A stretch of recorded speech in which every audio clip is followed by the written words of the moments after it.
tough season, started out 0-3, and everything was going well. What did you learn in that process of going win 4 in a row that almost got to a bowl game?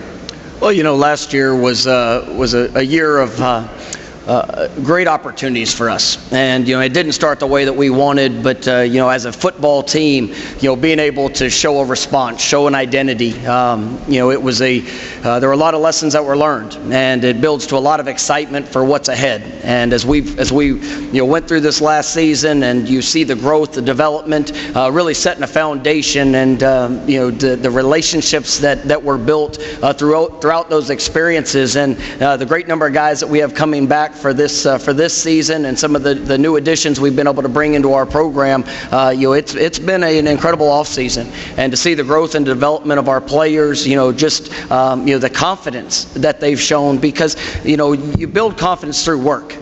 You build confidence through experience, and even last year in times of maybe some disappointing results, the belief and the buy-in of where we're going is something that has our players, has our coaches, has our entire program excited for what the future holds. And I think this offseason's been incredible.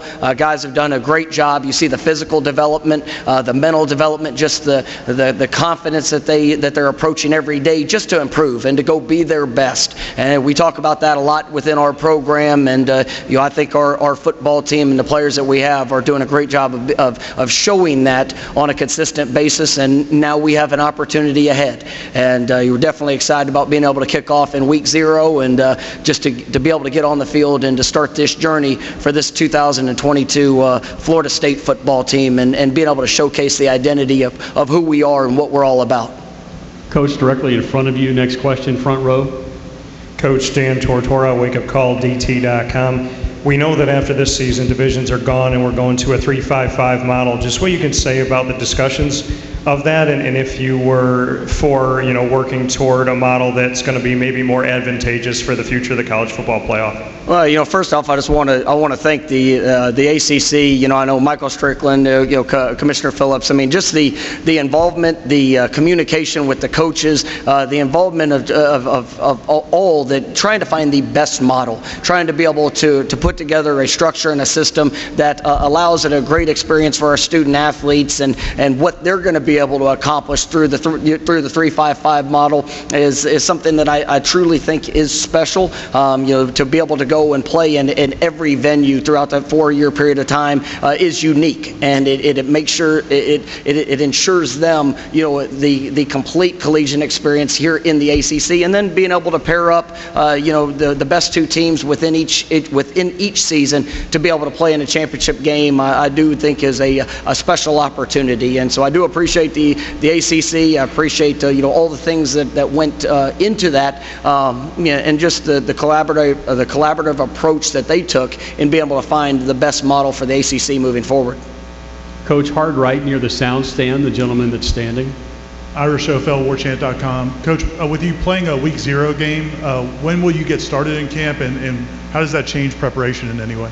Well, we report next Tuesday, and so we'll be on the practice field Wednesday, which it is an accelerated process. It is it's been something that it adds to that sense of urgency from back in May when we were able to report to every day that's led up throughout our summer program. And our guys, they've done an incredible job. They've done an incredible job with their approach, but we know that being able to start off in week 0 is something I'm excited about. It does present some logistical challenges with guys finishing up summer school and different things like that. But to be able to start the season there at Doak Campbell Stadium, it's going to be a great experience. It'll be a great opportunity for our football team, and definitely looking forward to being able to get on the field here this next week and starting that process. Coach, to your left, third row. Bob Holliday, WRL.com. When you think about the storied history of Florida State, Coach, you think about kickoffs taken back to the house or dynamic punt returns. You were 10th in kick returns last year and 12th in punt returns. What's the potential to improve in those areas this year, and how important is it? Well, I mean, it's critically important, and the growth of our special teams units is something that that we have emphasized throughout this off season. Excited about the playmakers that we have within our program that I believe will help elevate that performance, and it's just the opportunity to go out there and execute and put guys in the best position to make those incredible plays, because that's what we want to be known for. And when you look at the history of Florida State, like you mentioned, I mean, this is a program that's built for playmakers, and it's one that that standard has been established, and we're working tirelessly to make sure that we get back to that standard of performance in our special teams units. And I know our players are excited about the investment we put into it and the opportunity that's ahead. Coach, follow the center aisle to the right, gentleman standing. Hey, Mike Barber from the Richmond Times-Dispatch. Throughout your career, what have you found in terms of experience level from your quarterback and how it dictates maybe how quickly you progress through fall camp? I think that as you watch quarterback growth, I mean, it's the driver of any offense. And I'll tell you that with Jordan being here and just seeing his growth and the ownership of this position and the opportunity that he has. You look at the growth from this last season, as he went through the year, and just the confidence that started to show up within all of the experiences that he had on the field, the continued growth in the meeting room, and now he's making it his. And I'm so excited about that room and the future that Jordan has, because that definitely pushes everything within our offense forward at an accelerated rate. And so we had a great spring. Seeing the guys out there this summer and being able to get in the meeting room and just hearing the ownership and the understanding of what we're trying to accomplish, but then still being able to tailor it to the playmakers that we have. And I think we have a great foundation that's been built, but I do believe the sky's the limit for what these guys can accomplish because of the work that they put in and the great talents that they have. Coach, we'll go back to Dan in the front row right in front of you. Mike, to take a look at name, image, and likeness, we're a season through it, but obviously there's not a lot of regulation and no central kind of ruling body on how to handle it. So what can you say the message has been to the student athletes at Florida State, and how are you handling it? Well, I'm excited for the NIL opportunities for all student athletes, for them to be able to have those experiences, to be able to benefit on the work that they put in and the name and the brand that they've built throughout their high school and college careers. It is special for them, and ultimately, those opportunities, are unique to each individual. They're being able to do something that nobody before them has in being able to benefit upon that. Our thing is we want to make sure that we help educate as much as possible, be able to provide those resources and platforms for our student athletes to be able to dig into and to make sure that they're making the most well-educated decisions on their future, on how they're building their brand, how they're being able to share the message from their platform that they've been able to create. And then being at a place like Florida State, I mean, it's a special opportunity, and for them to be showcased the way that they are, and obviously the tremendous support that we have. I mean, we're excited about the opportunity for the student athletes, but I'm excited for where the future of college football is going, and where what that path's going to look like as we continue to work down through all the new additions within college athletics. We have about 5 minutes left with Coach. We're going to go to the very back of the room. Coach, she'll stand at the aisle.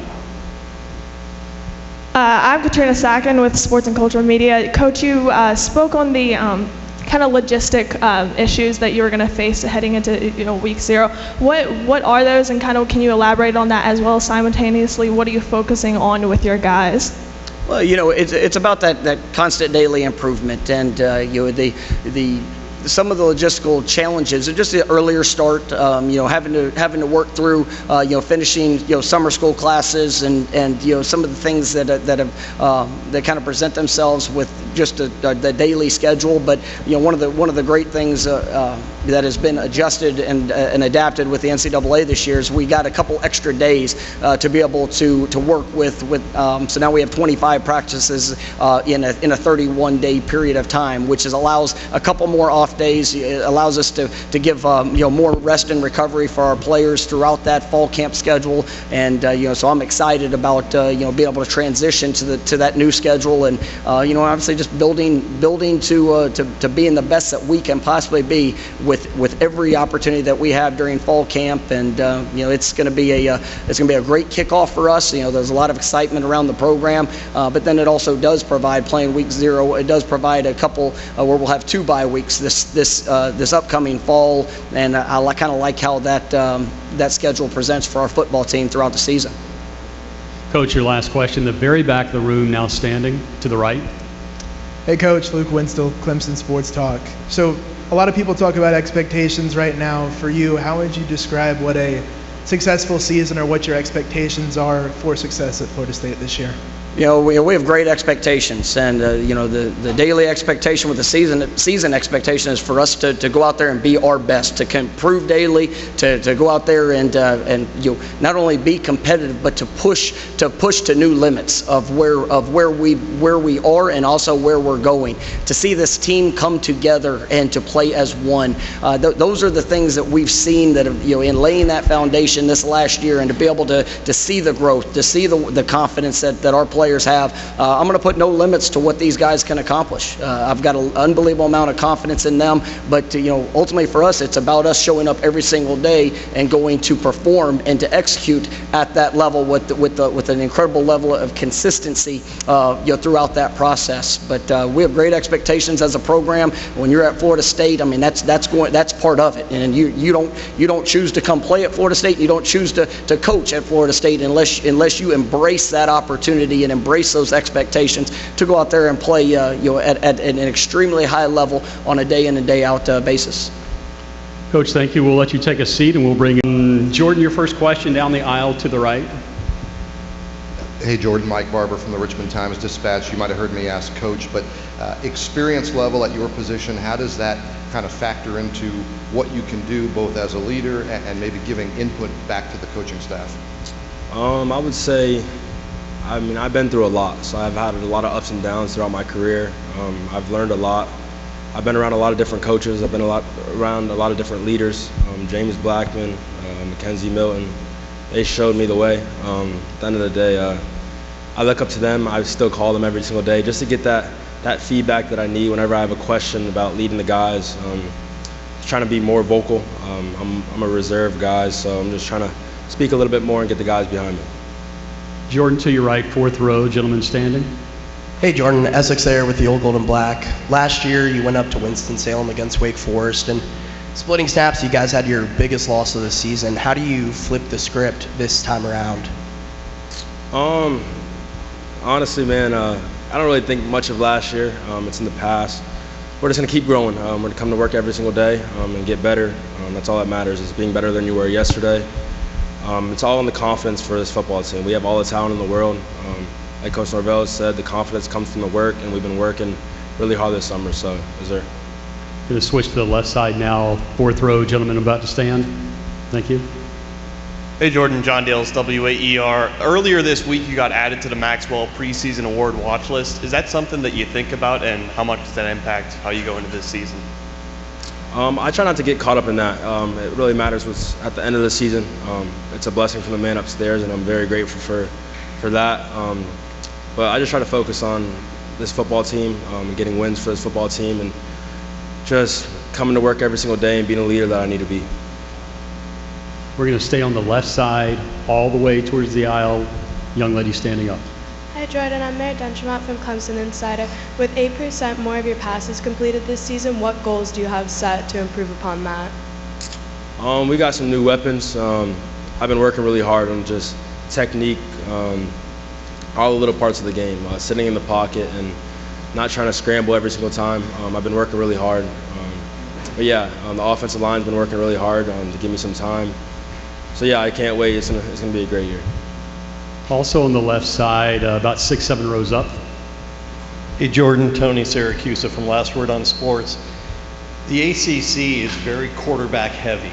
A lot of great talent at the quarterback position. I'm sure Coach Norvell would say you're just going to focus on what you do and leave it there.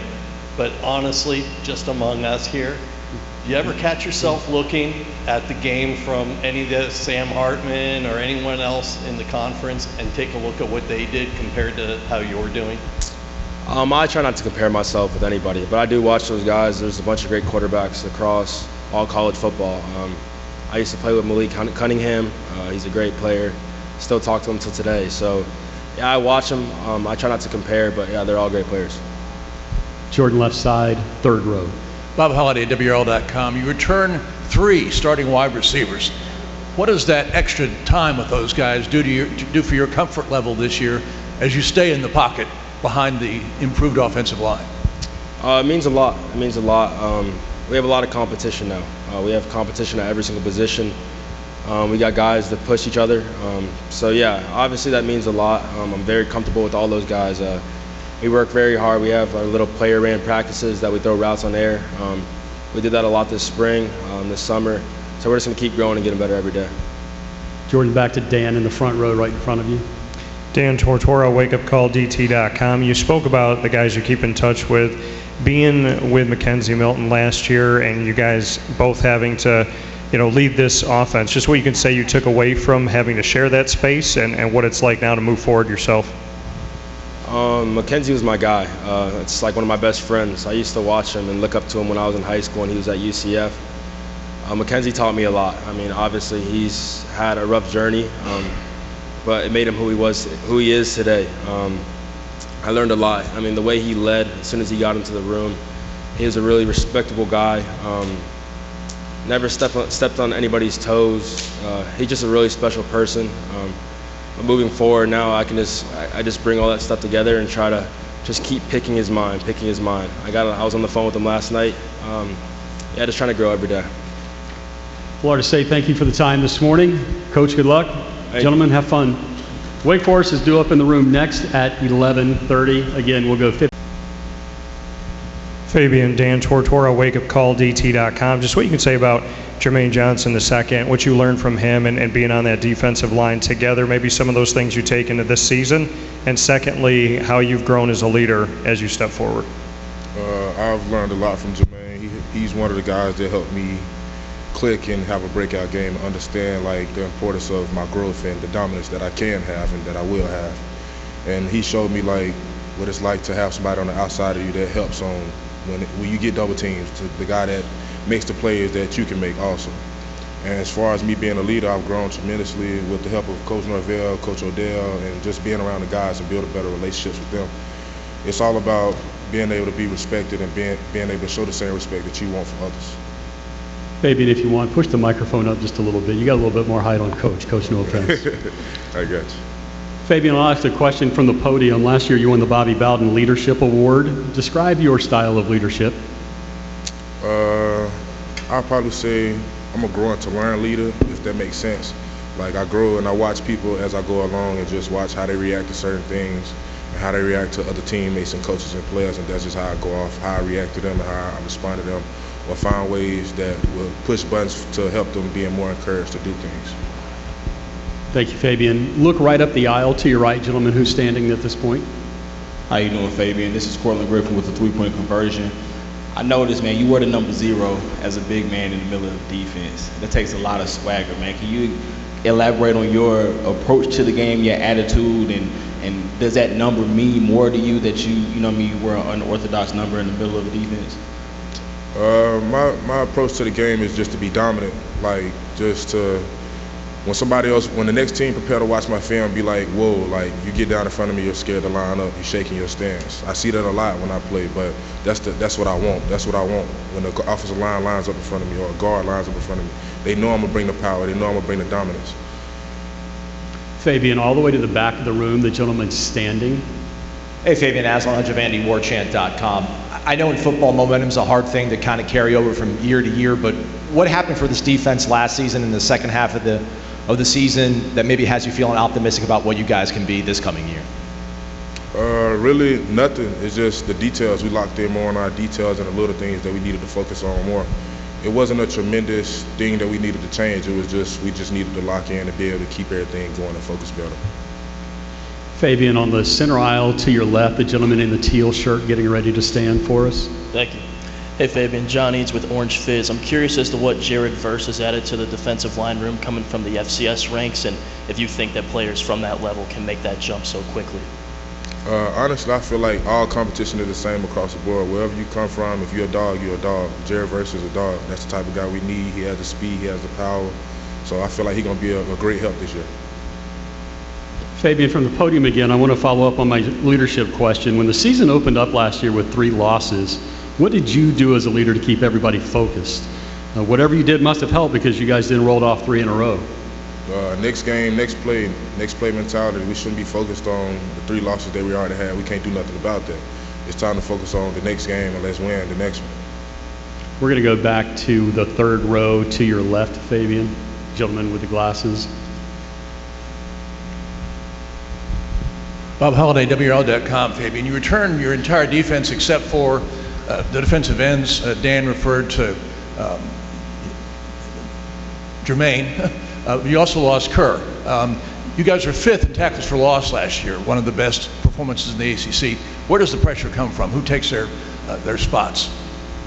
We have Derek McLendon, Jared Verse, Dennis Briggs, who are also great players. It's just, it took them some time to shine. You know, it's a process. You're not going to get everything overnight. Football is a process. It's a learning experience. But as far as our DNs, we have Derek McLendon, Jared Verse, Dennis Briggs, Leonard Fournette, and some young guys who will play a big role this year for us. Fabien, your last question will come to your right, 2nd row. Hey Fabien, Chris Idell from Herb FM Radio in Baltimore. The first 3 games were really close, close losses. What did you guys learn from those close losses that might help you this year, knowing you could have to finish these games instead of, trying to close them out? Just focus on finishing the game and not focusing on so much on the score right now.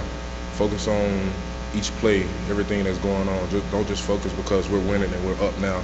It's all about finishing the game strong. If you don't finish the game strong, you still can lose no matter what the score is. Fabien, thank you. You'll switch places now. Cortland Griffin with 3-point conversion. Jammie, you bring that dog. Your teammate Fabien just talked about it. If you a dog or you're not, right? You bring that dog to the game, to this defense. You had 4 games last year where you had 10+ tackles as a DB. Man, is that like something you go out and you look to do, or is that something that just comes as a part of your game? Well, me personally, that's just how I was brought up. Like, my mom raised me like that, you feel me? So it's just in me. Like, it's just in me. That's how I was born. But honestly, I just take the blueprint that the coaches laid out, and I just go and attack every day. That's how I am. I just got that dog. That's it, really. Jammie, right in front of you to the left. Jammie, Dan Tortora, wakeupcalldt.com. To go off of that, describe not only yours, but overall, how would you define Florida State swagger? I mean, I grew up watching Florida State, but that wasn't my first home. Florida State my second home, but just the atmosphere and just Florida State. When Florida State winning, everybody loves Florida State. So it's just our main focus is just to get us back on that wave, just to get us winning and getting Florida State back to where it's supposed to be. That's our main thing, just working and getting us back to where we're supposed to be at. Jammie, to your right, the very back of the room, gentleman who is standing. Jammie Haslam-Hajavandi with Warchant.com. If you look at your guys' back end of the defense from week 1 to like week 12, and the starting lineup was completely different. What have you guys been able to accomplish chemistry-wise with you, Akeem, Amarian, everybody in the back end, and that's made you guys confident this upcoming season? And do you think you guys will be maybe a strength of the defense, the back end? I mean, that's our main thing, because last year, as y'all seen it, like you just said, each week it was kind of different. Like, we had a different lineup, but me going there and just trying to be a leader, because I'm not just that vocal leader. I always just try to be the guy to lead by example. So just going there and just to attack every day and just be consistent with everything, because that's the main thing. We play DB, so one mistake and it's a touchdown, and everybody in the stadium is gonna see it. So it's like we all got to be on the same accord. We all got to be locked in together, and that's what we're trying to create, that oneness together as a team. Switch to your left, Jammie, 3rd row. Bob Holliday, WRL.com. Jammie, only 3 teams in the Atlantic Coast Conference had more interceptions than Florida State last year. You've got your entire secondary back. How dangerous is it going to be to throw against you guys this year? It's going to be real dangerous. We just going to follow the blueprint that the coaches got for us, and we're going to execute every play. Jamie, thank you. We've got a gentleman next. Hey, Jamie. John Eads with Orange Fizz. I'm curious as to how you've seen the differences between the SEC and the ACC, because you started your career at South Carolina. Kind of what are the differences between the level of competition and how teams play? I mean, it really ain't no difference. It's all football. Like Fabien was saying earlier, it don't matter where you play at. It don't matter who you playing against, who you line up in front of. It's football.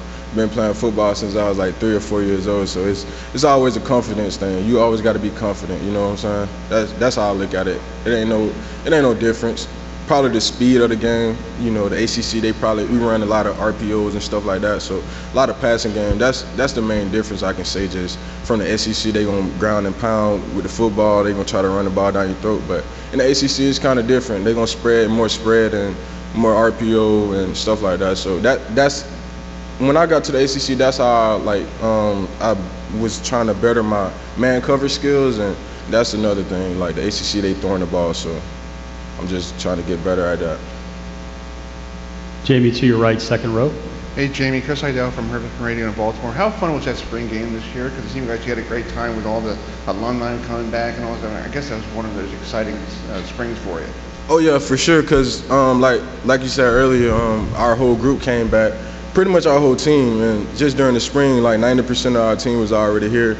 So we hit the ground rolling pretty fast and ahead of most teams and stuff, as far as just like the guys coming in early and stuff like that.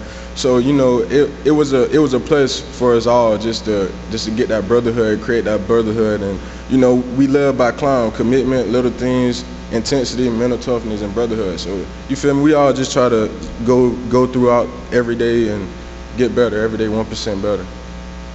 Jamie, your last question from the podium here. You're animated both on the field and on the sidelines. Where does this animation come from?